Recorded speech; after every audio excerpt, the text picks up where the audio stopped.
right, ladies and gentlemen, welcome to CAGcast episode number 555. I'm your host, Cheapy D, here in Long Island, New York. And as always, we're joined by a man who's hoping you don't look through his old tweets, Wombat. Because, boy, would you find things that are mostly boring. I think my more recent tweets are probably more offensive than my early tweets. Yeah, you almost got banned from @video game deals. That is true. That happened this week. You gotta be careful. I know. Don't. Well, you know, @video game deals supports a different political philosophy than I do. That's incorrect. I understand how it is. That is incorrect. Trying to make video games great again. I got it. Thorban supports the philosophy of don't create extra work for him, especially from political directions. Once you start getting responses from people with icons in their Twitter name, you know you've... I did not get any responses like that. Was he getting different ones? No. I have. Yeah, you have. I'm just saying. Honestly, that's never actually happened to me. Right. Thorban yells at me for doing that too, so don't worry. Yeah. As long as we all get scolded by Thorban. Mm-hmm. Ship, what did you do wrong yeah. recently? I don't think anything. Good. My tweets are pretty low key. Yeah. I get upset at myself when I tweet something that anybody could actually get upset about at all. You think that you blew it. Right. I think, why did I do that? I didn't need to do that. Right. I don't need to be upsetting people. And then sometimes That's what I this think show to is myself, for. I think this afternoon sure is going slow at work. What can I say that'll anger 10,000 people? Usually what I do is I'll, like most people, the first stop they make when they wake up is to the toilet. And sometimes I'm sitting there for a little while and I bring my phone with me. And sometimes I just tweet something out and I don't even really even remember tweeting it because it's like the first thing I did within 5 minutes of waking up. And then I'm like, oh, that was a dumb idea. But today I had a good one. I did a funny with No Man's Sky and Stanley Kubrick, and even Sean Murray retweeted it. Yeah, I saw that got a lot of traction for you, as they say. And you know what that gets me, right? All the internet dollars. I got no dollars. Internet dollars. Where do you get those dollars? I didn't even get those. You can use them on social media platforms. That's all I have to say to that. It's Yep. Enjoy your social media dollars. Thank you. Mm-hmm. They got nothing here. Did we ever come up with a buy name? Anything stupid for our homes this week? I have a million things that are broken that I could tell you about. What did we? I cleaned out the basement. You said that last week. Did you come up with? I know, but they came and picked up all the stuff. All the charity people. We donated half everything in the basement went to charity, and they came on Tuesday. I know you said this last week.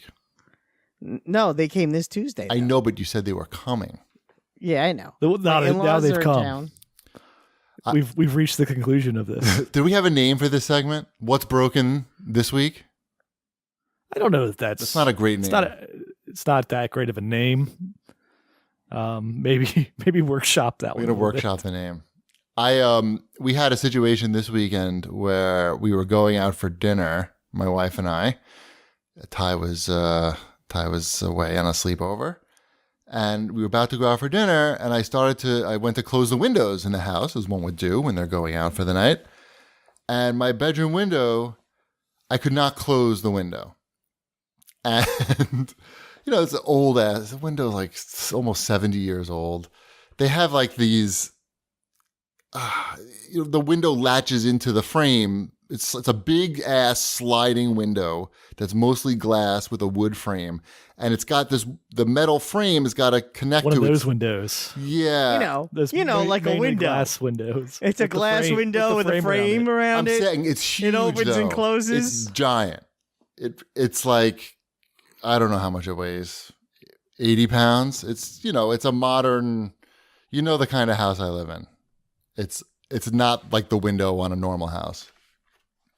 The point is, I couldn't close the fucking thing because the metal frame that's supposed to snap in on the window and on the frame, so no air gets in. was totally bent out, and it was just stripping off the wood of the window every time I tried to close the window. So I had to bend it back with an envelope opener. Is what I Have we gotten the mailman's thoughts about your window yet? The mailman doesn't ever see that window. He has no thoughts. The mailman loves me now. Doesn't even have to get out of the car anymore. And I barely get any mail. I'm his best customer. I did get the plumbing fixed. The guy finally, remember that my sink collapsed?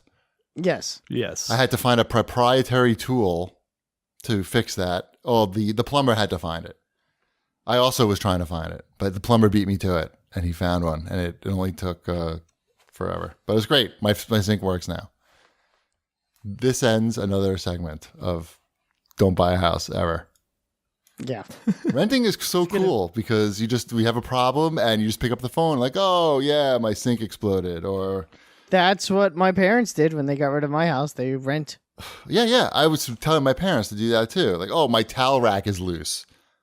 Okay, we'll be right there. Yeah. That's pretty much what they do. They, like the radiator broke upstairs in the winter, and they just called landlord. Everything. Landlord came. Any little thing, that's the best. And it was but it was turned into be like this huge issue. If they owned the house, it would have cost them thousands of dollars, but they don't own the house. Right. So, I mean, my toilet paper holder fell off the wall. Like the metal toilet paper holder.